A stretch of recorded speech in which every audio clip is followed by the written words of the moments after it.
Welcome to Financial Solutions with Dr. Nicole. Financial solutions for what your everyday issues may or may not be. You're going to tell me all of the issues that you may have, and we're going to write a prescription just for you. The doctor's session is in order.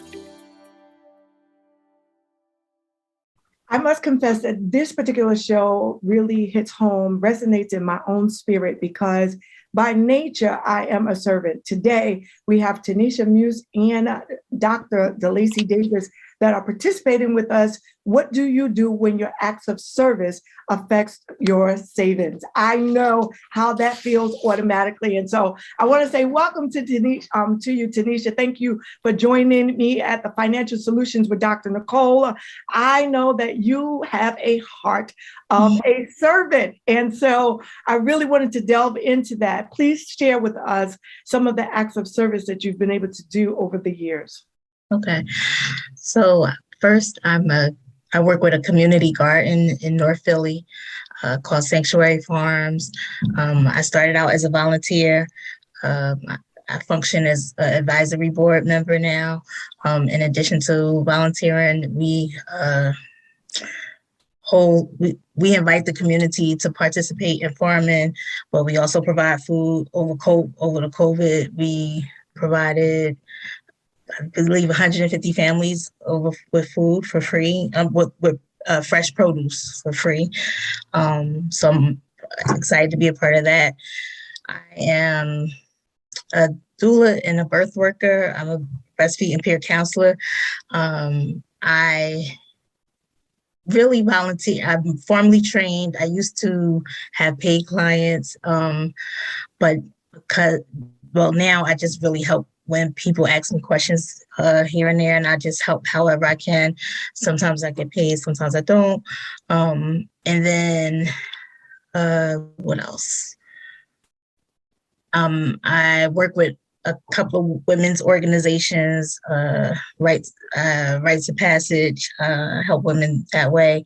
And I have my own thing that I haven't formalized yet, but it's called Yas Healing Labs, and I help people schedule the life that they want, and I kind of help them hold space and process information with when people might not go to therapy.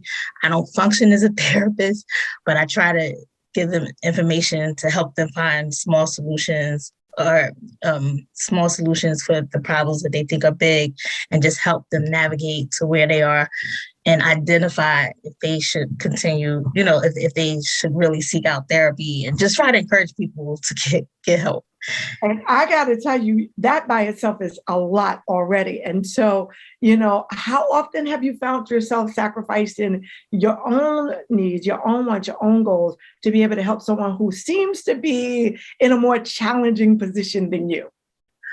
So I am improving on that behavior and working on saving myself first. But I feel like I sacrifice time more than I sacrifice money.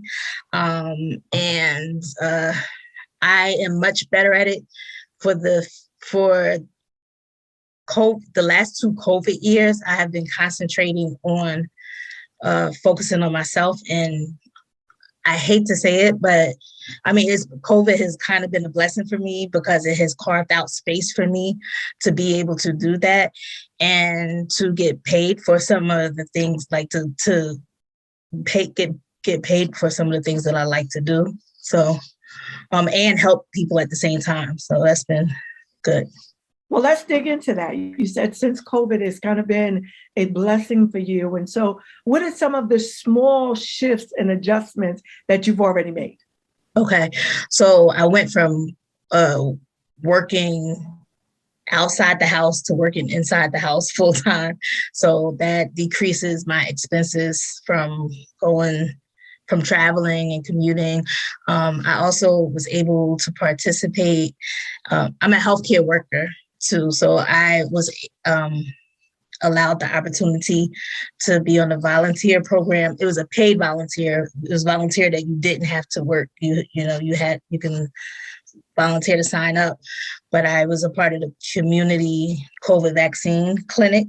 And so we traveled and we gave about 800 vaccines to people who would not have come to the clinical setting to get a vaccine. So, and we were invited. We did not impose ourselves. We were invited by churches and community centers. And that was very rewarding and financially rewarding too. So it worked out. And it was awesome because some of those community, well, it wasn't a lot of Black people working in that. It was so it was nice for the community to see Black people doing it. And that was kind of cool. That was very cool. So now you're looking for a shift. Let's make it economic. What type of tangible goals would you like to see happen by the end of 2022? Tangible goals: formalize Yas Healing Lab as an LLC.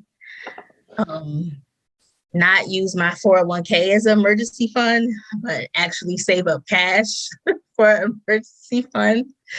And I would like, my goal is to save at least $1,600 this year, and possibly, stop using the 401k for emergency fund and formalize Yas Healing Lab as an LLC. Now, one final question. I know that you have stepped out of the box and you found yourself having to work 2 additional jobs that would compensate you duly overall in being able to do that, in addition to your primary job. Have you felt the impact of your ability to save with those additional resources? And have you had to sacrifice your service as a result of that? And if so, how did that make you feel? So it has been a big transition. I know that it's going to pay off in the long run. Unfortunately, I got COVID this year, and it highly impacted me because I couldn't work for a little bit. But it's going to be easier to recover than if I didn't have the things in place already. So once I catch up by this month, I believe I'll be caught up by this month. I can use the rest of the year for savings. So, and I have served enough, and I believe that I've done my duty, and I'll serve better when I'm in a better financial place. So I think it's time for me to write a prescription for you. I do want to encourage you to really find the balance in your life. I'm very proud of you for the work that you have been able to do thus far overall, but here are some things that will really make economic sense for you. It's going to be challenging to keep 3 jobs over the duration of time. And then you're going to find yourself struggling and really falling short overall. That's typically what happens when someone takes on this, but you are committed to changing your financial future. And that's a wonderful thing. So I want to commend you not only for your service, but your recognition that, you know what, I need to do something differently. The first thing that I think you need to do is to create a comprehensive budget. The reason why you want to create the comprehensive budget and do a comparative to pre-COVID. And the reason why is because now that you're working home, you identified that there are some expenses you no longer have. And so we can utilize those resources that you had in the past that went out. We can utilize those as your savings mechanism. I think that you've done something phenomenal. You've increased your 401k contributions as you have given me information in advance of this meeting. And then you've allocated additional 4% of your salary towards the pensions that you have. So you are really taking measurable steps. The next thing that you want to do is identify how much money do you have to allow you to pay off the debt that you have. We didn't identify or speak of the debt that you have now, but you know that there's a net dollar amount that you have.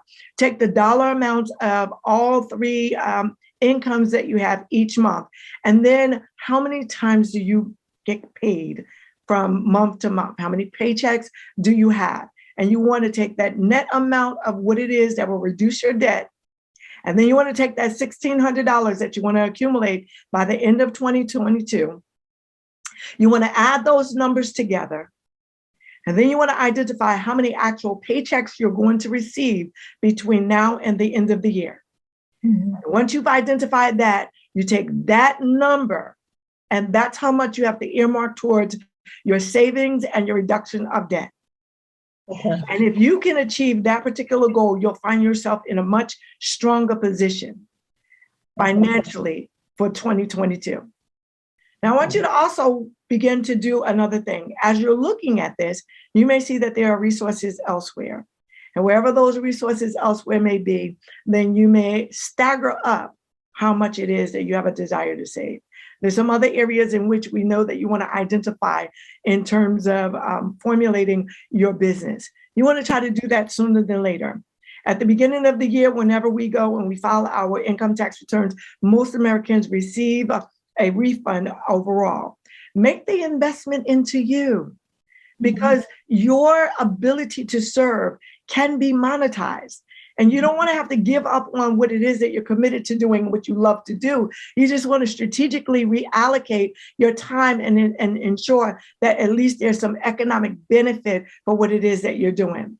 So I don't want you to think, oh, I can't do this anymore, because it has been what has driven you all of this time. So if you're able to structure your business in a for-profit manner, then there may be some expenses that were associated with your service that now can be a part of a reasonable and customary in your ordinary course of business for your ability to continue to serve. And so you'll be able to have the best of both worlds. Because one thing that I always say to individuals is, if money were not an issue, what would you be doing with your life? You found your passion. You found where it is that you can have an impact in the world, and you don't want to take away from this. But I do want to commend you to ensure that you are starting to save, and you're doing it aggressively. And I think that you have all of the tools and things necessary in order to achieve the goals. And then each year, make sure you look at it and then stagger it up from year to year, and you'll find yourself really on the pathway to financial freedom. Now, do you have any questions for the financial doctor, Denise? I think you answered everything.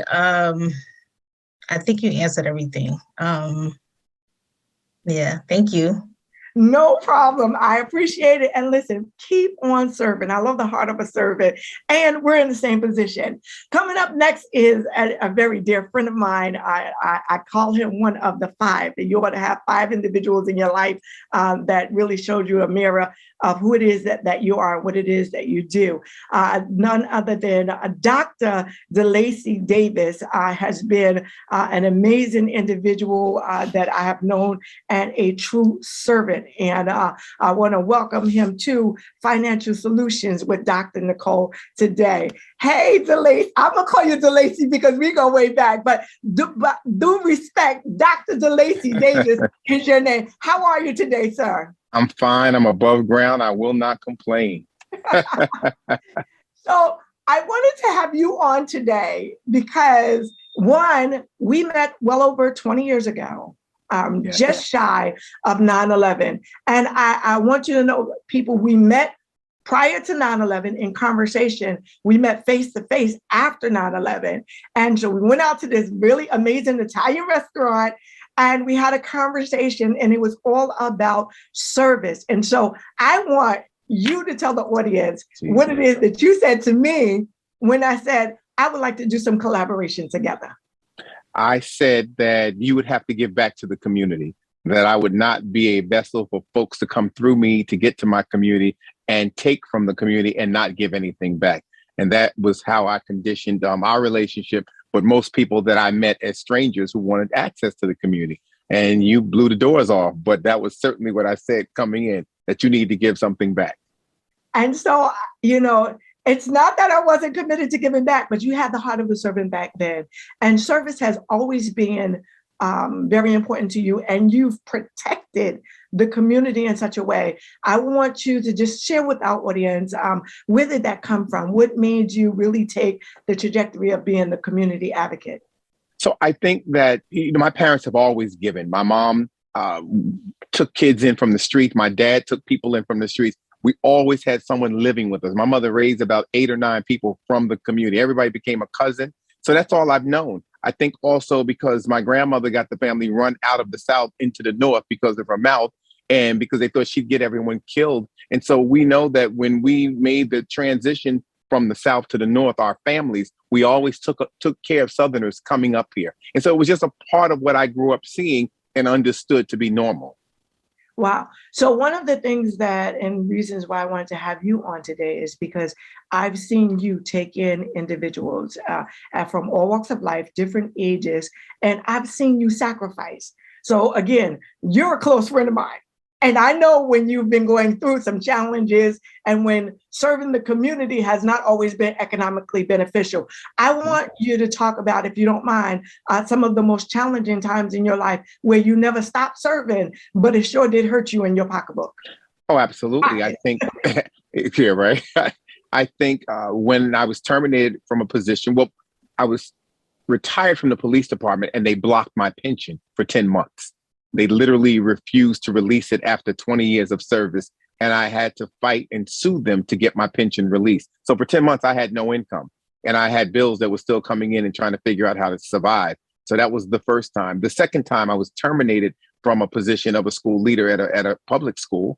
And again, I had no income and I was terminated illegally. So I had to sue. And it took 2 years before I could be made whole once again under those circumstances through the courts. And so through all of that, I continued to provide service to my community. I continued to maintain Black Cops Against Police Brutality. I continued, with your help, not to touch the insurance and savings that was put in place, because I certainly wanted to cash out, and you fought with me and adamantly refused to let me just go and do it. And so I just had the ghost of Pastor Nicole on my shoulder saying, "Don't touch that money, leave it there." And I'm glad that I listened.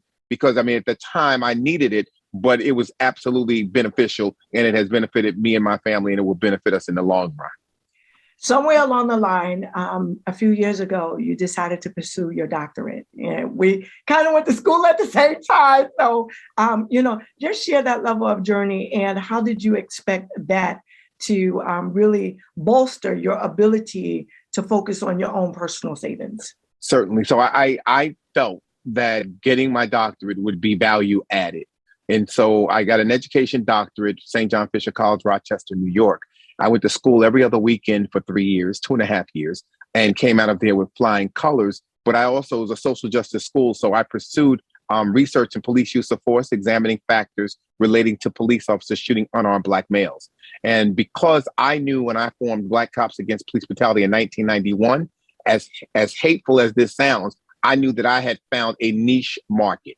Yeah. Because as long as there were Black people in this country, other folks were going to lynch us, including other Black people in law enforcement. So I felt that a doctorate would open up doors that Sergeant DeLacy Davis could not get through because I made people uncomfortable, particularly Black, brown, and Caucasian people. So I felt pursuing my doctorate would open doors. My research would be accepted, and I would then be able to increase my revenue stream because I would have other options, which has come to pass. Which is what I want to talk about now. As you find yourself as Dr. DeLacy Davis, and you have been committed to serving the community, even at your own economic costs and at the risk of what you were able to do for yourself. Now you're at this cusp of a new opportunity of increased income, earnings, and savings. Where would you like to see yourself, not only by the end of 2022, but really, going beyond that in the future overall? So I think overall, we want to be comfortable, right? As I say before, we don't want to be rich, you just want to be comfortable. You want to have limited overhead. You want to have diversified revenue and revenue streams and passive income. And ultimately, for me, the one challenge is paying off my student loans. So, which happens to most college students. And I think we've taken a big chunk out of it, but that's one of the goals, to pay that off. And then finally, I think to save, to renovate my basement, because I think that we're going to have more pandemics and families are going to need to double up and bunk up. And I need to create more space to do this work, as well as to make sure my family's okay.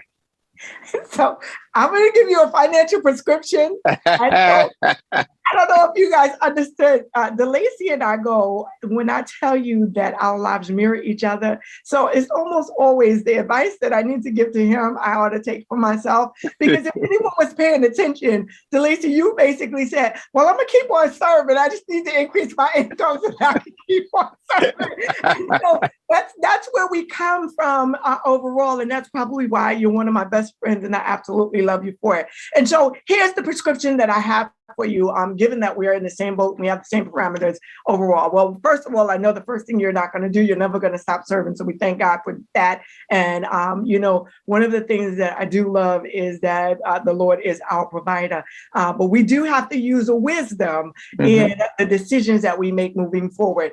So let's just tackle the student loans first. And oftentimes when you get student loans, you have both what's called subsidized and unsubsidized loans. And so begin to prioritize by looking at the interest rate that are on your student loans and start to tackle, as you have the ability to do, and I'll talk about that in a moment, unsubsidized higher interest rate loans first and foremost, because you're really committed to getting rid of that level of liability and debt. And so if you tackle it that way, then it minimizes the dollar amount and the compounded interest that can transpire over a period of time. And so you want to be able to do that. I would also caution you to look for a moment and see where the United States is going to come in the next few years to see what level of student debt is going to be wiped out. Because you don't want to be one of those individuals, and I'm talking to myself as well, where we pay off all of this student loan debt, and then this present administration turns around and say, I'm going to go ahead and get rid of $50,000 worth of debt. Yes. I'm be upset. So make sure that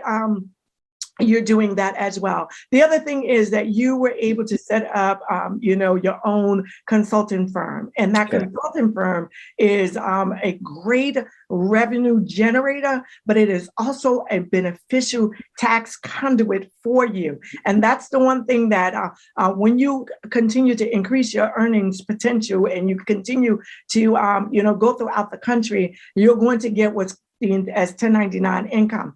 You've got to be very careful about being able to shift some of the things that you do naturally now, into and through the business that you have, as long as it's reasonable and customary in your ordinary course of business. And so you have an opportunity to really look at some of the things that Dr. DeLacy Davis has always done and will continue to do, and see how we can shift that over into your business overall so that it becomes a viable expense. What that does is it reduces your tax liability in the current year, and then what you're able to do is have a greater net worth over time. The next thing that you want to do is start setting up retirement vehicles for yourself. What you did not say, but I do know this, is that you do work in addition to that for a nonprofit organization, and so you have the benefit of that traditional W-2 income. And so now is a perfect opportunity to begin to maximize and max out on your retirement savings through that channel, because you have other income coming in. And because of what your age is, you're about to hit a milestone age. Happy birthday to you, sooner than later, or at least in 2022. What you'll be able to do is increase your savings through retirement. And again, because of the position that you find yourself in now, your ability to earn income will supplement what that W-2 income is. So stack away as much as possible through that channel so that you won't even feel it. It'll just come right out. It'll go right into your retirement plan, and make sure that you have a growth oriented. And then here's the last thing. There are individuals that even in retirement, because you've already retired from one career and you've already pensioned out, as in the police department, you have the opportunity that you'll never stop working. You'll never stop serving, and you'll never stop working, because there's always a need for what it is that you bring to the table, i.e. because of your niche market. Unless police brutality, and we're working, but the wheels of justice is turning ever so slowly. But as long as Black bodies are being spread out across, the country at the hands of police officers, there is always a need for Dr. DeLacy Davis. And so in your ability to always work, remember that, you do have that level of balance where your income is controllable by you. Continue to serve. Now, do you have any questions for me? I do. Yes. And because there's been this, Russia has attacked and waged war on Ukraine, the markets have gone crazy. Yes. And so I wonder what your recommendation is relative. Obviously, the traditional markets have depressed, and some people buy while they're down and others wait for them to go a little lower. But also, what are your thoughts relative to cryptocurrency? Because I know that those markets have bottomed out. So Relative to the first question, I think anytime people are systematically investing in, for new investors, it is absolutely worthwhile that if you're a new investor, you want to go into the market while the market is down. But if every individual is operating according to systematic investments, you'll find yourself in a more profitable position as long as you can invest over the long term. You will find it to be advantageous for you. As it relates to cryptocurrency, you're not going to like my answer, but I have to give it to you publicly anyway. As a certified financial planner and one that is Series 76365 licensed, the one area in which we cannot advise on is cryptocurrency. So I'm going to stick to the rules and the regulations. What gets me paid week in and week out, and we'll have that conversation offline. Any other questions, Dr. No, D? I think you've been wonderful. I appreciate the opportunity to come and learn and to get more insight and strategies for my future financially. Thank you, and I highly recommend you. Thank you very much. As you can see, service is very important, but it cannot be at the hands of your own financial future. There is an old saying that you've got to put the gas mask on yourself before you can go and help someone else. And one of the most challenging seasons in people's lives is to become older in life, incapable of saving and investing, and then find yourselves wishing someone would serve you because you have not taken care of your financial future. This has been a wonderful, wonderful conversation. I hope that you guys have enjoyed Tanisha's story as well as my friend, Dr. DeLacy Davis. And remember, it is awesome to serve. It makes you feel good and all of those wonderful feelings and emotions helping other individuals, but you cannot serve if you cannot save even for yourself. And so we have to have the balance in our lives. If you liked what you heard here on Financial Solutions with Dr. Nicole, I invite you to come on and sit at the office with me. Our office hours are open, and I would love to create a prescription just for you.